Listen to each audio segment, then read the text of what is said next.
जिल्हाधिकारी शैलेश नवाल यांनी वडाळी व गजानन परिसरातील बऱ्या झालेल्या रुग्णांची भेट घेतली। यावेळी महानगरपालिका आयुक्त प्रशांत रोडे व इतर अधिकारी उपस्थित होते।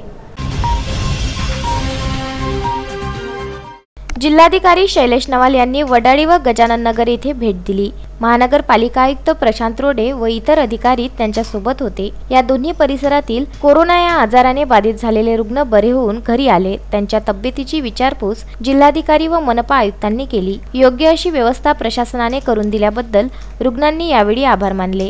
या परिसरातील स्थानिक नागरिकांशी यावेळी चर्चा करण्यात आली। प्रत्येकाची विचारपूसही करण्यात आली। मास्क बांधणे कसे गरजेचे आहे हे त्यांना पटवून दिले व तसेच नियमित हात धुवत राहावे असेही यावेळी त्यांना सांगण्यात आले। नागरिकांनी मास्क बांधले असल्यामुळे त्यांनी यावेळी सगळ्यांचे कौतुक केले व इतरांनाही मास्क बांधण्याबाबत प्रोत्साहित करावे अशा सूचना यावेळी त्यांनी दिल्या। जिल्हाधिकारी शैलेश नवाल यांनी नागरिकांच्या शंकाचे यावेळी समाधान केले व रॅपिड अँटीजेन टेस्टची माहिती दिली। विलगीकरण किती महत्त्वाचे आहे हे त्यांना समजावून सांगितले।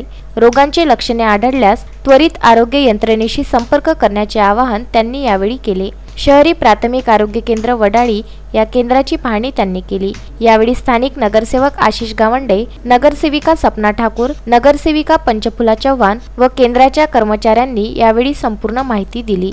Bureau report, Vidarbha news, Amravati.